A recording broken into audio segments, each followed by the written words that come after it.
कौसल्या सुप्रजा रामपूर्वा सन्ध्या प्रवर्तते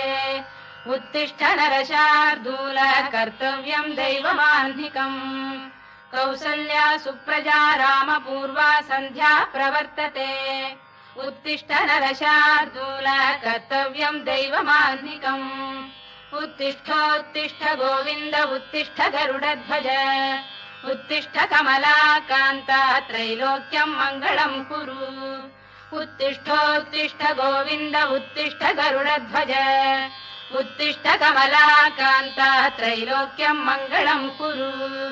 मातः समस्त जगतां मधुकैटभारेः वक्षो विहारिणि मनोहर दिव्यमूर्ते श्रीस्वामिनि श्रुत जनप्रियदानशीले श्रीवेङ्कटेश दयिते तव सुप्रभातम् मातः समस्त जगतां मधुकैटभारेः वक्षो विहारिणि मनोहर दिव्यमूर्ते श्रीस्वामिनि श्रुत जनप्रियदानशीले श्रीवेङ्कटेश दयिते तव सुप्रभातम् तव सुप्रभातमरविन्दलोचने भवतु प्रसन्नमुखचन्द्रमण्डले विधिशङ्करेन्द्रवनिताभिरर्चिते वृषशैलनाथ दयिते दयानिधे अत्र्यादिसप्तऋषयः समुपास्य सन्ध्याम् आकाशसिन्धुकमलानि मनोहराणि आदाय पादयुगमर्चयितुम् प्रपन्नाः शेषाद्रिशेखर विभो तव सुप्रभातम् पञ्चाननाब्ज भव षण्मुखवासवाद्याः त्रैविक्रमादिचरितम् विबुधास्तुवन्ति भाषापतिः पठति वासरशुद्धिमारात् शेषाद्रिशेखर विभो तव सुप्रभातम् ईषत्प्रफुल्ल सरसीरुहनारिकेलपूगद्रुमादिषु मनोहर पालिकानाम् आवाति मन्दमनिलः सह दिव्यगन्धैः शेषाद्रिशेखर विभो तव सुप्रभातम् उन्मील्य नेत्रयुगमुत्तम पञ्जरस्थाः पात्रावशिष्ट कदलीफलपायसानि भुक्त्वा सलीलमथकेलिशुकाः पठन्ति शेषाद्रिशेखर विभो तव सुप्रभातम् तन्त्री प्रगर्ष मधुरस्वनया विपञ्च गायत्यनन्दचरितम् तव नारदोऽपि भाषा समग्रमसहृत्करचार रम्यम् शेषाद्रिशेखर विभो तव सुप्रभातम् भृङ्गावळी च मकरन्दरसानुविद्ध जङ्गारगीत निनदैः सह सेवनाय गिर्यात्युपान्त सरसी कमलोदरेभ्यः शेषाद्रिशेखर विभो तव सुप्रभातम् योषा गणेन वरदध्नि विमथ्यमाने घोषालयेषु दधिमन्थन तीव्र घोषाः रोषात् कलिम् विदधते ककुभश्च कुम्भाः शेषाद्रिशेखर विभो तव सुप्रभातम् पद्मेश मित्र शतपत्र गतालिवर्गाः हर्तुम् श्रियम् कुवलयस्य निजाङ्गलक्ष्म्या भेरी निनादमिव बिभ्रति तीव्रनादम् शेषाद्रिशेखर विभो तव सुप्रभातम् श्रीमन्नभीष्टवरदाखिल लोकबन्धो श्री श्रीनिवास जगदेक दयैक सिन्धो श्रीदेवतागृह भुजान्तर दिव्यमूर्ते श्रीवेङ्कटाचलपते तव सुप्रभातम् श्रीमन्नभीष्टवरदाखिल लोकबन्धो श्री श्रीनिवास जगदेक दयैक सिन्धो श्रीदेवतागृह भुजान्तर दिव्यमूर्ते श्रीवेङ्कटाचलपते तव सुप्रभातम् श्रीस्वामि पुष्करिणिकाप्लव निर्मलाङ्गाः श्रेयोर्थिनो हर विरिञ्च सनन्दनाद्याः द्वारे वसन्ति वरवेत्र हतोत्तमाङ्गाः श्रीवेङ्कटाचलपते तव सुप्रभातम् श्रीशेषशैल गरुडाचल वेङ्कटाद्रिनारायणाद्रिवृषभाद्रिवृषाद्रिमुख्याम् आख्याम् त्वदीय वसतेरनिशम् वदन्ति श्रीवेङ्कटाचलपते तव सुप्रभातम् सेवा पराः शिव सुरेश कृशानुधर्म रक्षोऽम्बुनाथ पवमान धनाधिनाथाः बद्धाञ्जलि प्रविलसन्निज शीर्षदेशाः श्रीवेङ्कटाचलपते तव सुप्रभातम् घाटीषु देवि खगराज मृगाधिराज नागाधिराज गजराज हयाधिराजाः स्वस्वाधिकारमहिमाधिकमर्थयन्ते श्रीवेङ्कटाचलपते तव सुप्रभातम् सूर्येन्दुभौम बुधवाक्परिकाव्यसौरि स्वर्भानुकेतुदिविषत्परिषत्प्रधानाः त्वद्दासदासचरमावधिदासदासाः श्रीवेङ्कटाचलपते तव सुप्रभातम् त्वत्पादधूलिभरितस्फुरितोत्तमाङ्गाः स्वर्गापवर्गनिरपेक्ष निजान्तरङ्गाः कल्पागमाकलनयाकुलताम् लभन्ते श्रीवेङ्कटाचलपते तव सुप्रभातम् त्वद्गोपुराग्रशिखराणि निरीक्षमाणाः स्वर्गापवर्गपदवीम् परमाम् श्रयन्तः मर्त्या मनुष्य भुवने मतिमाश्रयन्ते श्रीवेङ्कटाचलपते तव सुप्रभातम् श्रीभूविनायक दयादिगुणामृताब्धे देवादिदेव जगदेक शरण्यमूर्ते श्रीमन्ननन्त गरुडाधिभिरर्चिताङ्घ्रे श्रीवेङ्कटाचलपते तव सुप्रभातम् श्रीपद्मनाभ पुरुषोत्तम वासुदेव वैकुण्ठ माधव जनार्दन चक्रपाणे श्रीवत्स चिह्न शरणागत पारिजात श्रीवेङ्कटाचलपते तव सुप्रभातम् कन्दर्पदर्पहर सुन्दर दिव्यमूर्ते कान्ताकुजाम्बुरुह कुड्मललोल दृष्टे कल्याण निर्मल गुणाकर दिव्य कीर्ते श्रीवेङ्कटाचलपते तव सुप्रभातम् मीनाकृते कमठकोल नृसिंहवर्णिन् स्वामीन् परश्वत तपोधन रामचन्द्र शेषांश रामयदुनन्दन कल्किरूप श्रीवेङ्कटाचलपते तव सुप्रभातम् लेलालवङ्ग घनसार सुगन्धितीर्थम् दिव्यम् वियस्सरिति हेम घटेषु पूर्णम् धृत्वाद्य वैदिक शिखामणयः प्रहृष्टाः तिष्ठन्ति वेङ्कटपते तव सुप्रभातम् भास्वानुदेति विगचानि सरोरुहाणि सम्पूरयन्ति निनदैः कगुभो विहङ्गाः श्रीवैष्णवास्ततमर्थितमङ्गलास्ते धामाश्रयन्ति तव वेङ्कट सुप्रभातम् ब्रह्मादयः सुरवराः समहर्षयस्ते सन्तः सनन्दन मुखास्तव योगिवर्याः धामान्तिके तव हि मङ्गलवस्तु हस्ताः श्रीवेङ्कटाचलपते तव सुप्रभातम् लक्ष्मीनिवास निरवद्य गुणैक सिन्धो संसार सागर समुत्तरणैक सेतो वेदान्त वेद्य निज वैभव भक्त भोग्य श्रीवेङ्कटाचलपते तव सुप्रभातम् लक्ष्मीनिवास निरवद्य गुणैक सिन्धो संसार सागर समुत्तरणैक सेतो वेदान्त वेद्य निज वैभव भक्त भोग्य श्रीवेङ्कटाचलपते तव सुप्रभातम् इत्थम् वृषाचलपतेरिह सुप्रभातम् ये मानवाः प्रतिदिनम् पठितुम् प्रवृत्ताः तेषाम् प्रभात समये स्मृतिरङ्गभाजाम् प्रज्ञाम् परार्थ सुलभाम् परमाम् प्रसूते इत्थम् वृषाचलपतेरिह सुप्रभातम् ये मानवाः प्रतिदिनम् पठितुम् प्रवृत्ताः तेषाम् प्रभात समये स्मृतिरङ्गभाजाम् प्रज्ञाम् परार्थ सुलभाम् परमाम् प्रसूते कमलाकुच चूचुक कुङ्कुमतो नियतारुणितातुल नीलतनो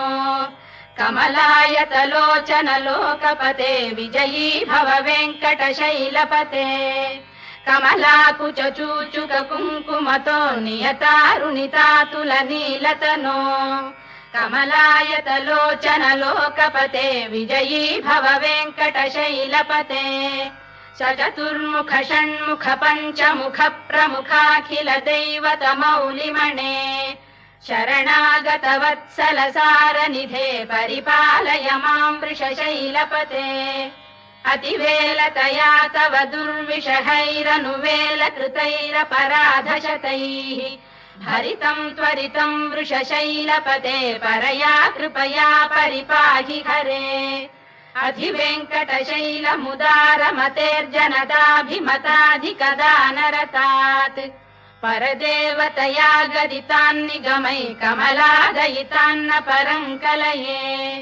कलवेणुरवावशगोपवधू शतकोटिवृता स्मरकोटिसमात् रतिवल्लविकाभिमतात् सुखदात् वसुदेवसुतान्न परम् कलये अभिराम गुणाकरदाशरथे जगदेकधनुर्धर धीरमते रघुनायक राम रमेश विभो वरदो भवदेव दया जलधे अवनीतनया कमनीय करम् रजनीकर चारुमुखाम्बुरुहम् रजनीचर राजतमो मिहिरम् महनीयमहम् रघुराममये सुमुखम् सुहृदम् सुलभम् सुखदम् स्वनुजम् च सुखाय ममोघशरम् अपहाय रघुद्वहमन्यमहम् न कथञ्चन कञ्चन जातु भजे विना वेङ्कटेशम् ननाथो ननाथ सदा वेङ्कटेशम् स्मरामि स्मरामि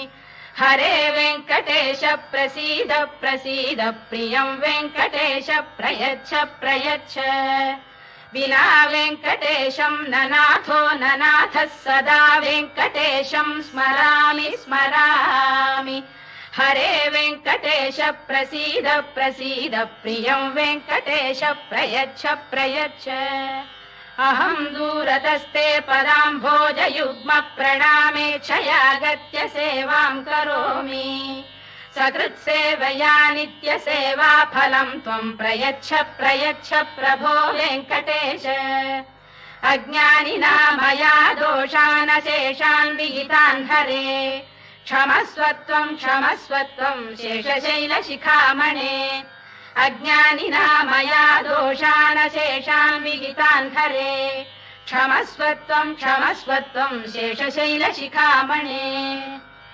ईशानाम् जगतोऽस्य वेङ्कटपतेर्विष्णोः पराम् प्रेयसीम् तद्वक्षस्थल नित्यवासरसिकाम् तत्क्षान्ति संवर्धिनीम् पद्मालङ्कृतपाणिपल्लवयुगाम् पद्मासनस्थाम् श्रियम् वात्सल्यादिगुणोज्ज्वलाम् भगवतीम् वन्दे जगन्मातरम् ईशानाम् जगतोऽस्य वेङ्कटपतेर्विष्णोः पराम् प्रेयसीम् तद्वक्षस्थल नित्यवासरसिकाम् तत्क्षान्ति संवर्धिनीम् पद्मालङ्कृतपाणिपल्लवयुगाम् पद्मासनस्थाम् श्रियम् वात्सल्यादिगुणोज्ज्वलाम् भगवतीम् वन्दे जगन्मातरम् श्रीमन्कृपाजलनिधे कृत सर्वलोक सर्वज्ञ शक्तनत वत्सल सर्वशेषिन् स्वामिन् सुशील सुलभाश्रित पारिजात श्रीवेङ्कटेश चरणौ शरणम् प्रपद्ये श्रीमन्कृपाजलनिधे कृत सर्वलोक सर्वज्ञ शक्तनत वत्सल सर्वशेषिन् स्वामिन् सुशील सुलभाश्रित पारिजात श्रीवेङ्कटेश चरणौ शरणम् प्रपद्ये आनूपुरार्पित सुजात सुगन्धि पुष्प सौरभ्य सौरभकरौ समसन्निवेशौ सौम्यौ सदानुभवनेऽपि नवानुभाव्यौ श्रीवेङ्कटेश चरणौ शरणम् प्रपद्ये सद्यो विकासि समुदित्वर सान्द्र राग सौरभ्य निर्भर सरोरुह साम्यवार्ताम् सम्यक्षु साहस पदेषु विलेखयन्तौ श्रीवेङ्कटेश चरणौ शरणम् प्रपद्ये रेखामयध्वज सुधाकलशातपद्रवज्राम्बुशाम्बुरुह कल्पक शङ्ख चक्रैः भव्यैरलङ्कृततलौ परतत्त्वचिह्नैः श्रीवेङ्कटेश चरणौ शरणम् प्रपद्ये ताम्रोदरद्युतिपराजित पद्मरागौ बाह्यैर्महोभिरभिभूत महेन्द्रनीलौ उद्यन्नखांशुभिरुदस्त शशाङ्कभासौ श्रीवेङ्कटेश चरणौ शरणम् प्रपद्ये सप्रेम भीति कमलाकर पल्लवाभ्याम् संवाहनेऽपि सपदिक्लममादधानौ कान्ताववाङ्मनसगोचरसौ कुमार्यौ श्रीवेङ्कटेश चरणौ शरणं प्रपद्ये लक्ष्मी महीतदनुरूप निजानुभाव नीलादिदिव्यमहिषीकर पल्लवानाम् आरुण्य संक्रमण किल सान्द्ररागौ श्रीवेङ्कटेश चरणौ शरणं प्रपद्ये नित्यानमद्भि शिवादि किरीटकोटि प्रत्युक्तदीप्त नवरत्नमः प्ररोहैः नीराजना विधिमुदारमुपादधानौ श्रीवेङ्कटेश चरणौ शरणं प्रपद्ये विष्णौ पदे परम इत्युदित प्रशंसौ यौ मध्व उत्स इति भोग्यतयाप्युपातौ भूयस्ततेति तव पाणितल प्रतिष्ठौ श्रीवेङ्कटेश चरणौ शरणं प्रपद्ये पार्थाय तत्सदृशसारथिना त्वयैव यौ दर्शितौ स्वचरणौ शरणं व्रजेति भूयोऽपि मह्यमिहतौ करदर्शितौ ते श्रीवेङ्कटेश चरणौ शरणं प्रपद्ये मन्मूर्धिकालियपणे विकटाटवीषु श्रीवेङ्कटाद्रिशिखरे शिरसि श्रुतीनाम् चित्तेऽप्यनन्य मनसां सममाहितौ ते श्रीवेङ्कटेश चरणौ शरणं प्रपद्ये अम्लानघृष्यलवनीतलकीर्ण पुष्पौ श्रीवेङ्कटाद्रिशिखराभरणायमानौ आनन्दिताखिल मनोनयनौ तवैतौ श्रीवेङ्कटेश चरणौ शरणं प्रपद्ये प्राय प्रपन्न जनता प्रथमावगाह्यौ मातुस्तनाविव शिशोरमृतायमानौ प्राप्तौ परस्पर तुलामतुलान्तरौ ते श्रीवेङ्कटेश चरणौ शरणं प्रपद्ये सत्त्वोत्तरै सतत सेव्य पदाम्बुजेन संसारतारकदयार्द्रदृगञ्चलेन सौम्योपयन्तृमुनिना मम दर्शितौ ते श्रीवेङ्कटेश चरणौ शरणं प्रपद्ये सत्त्वोत्तरै सतत सेव्य पदाम्बुजेन संसारतारकदयार्द्रदृगञ्चलेन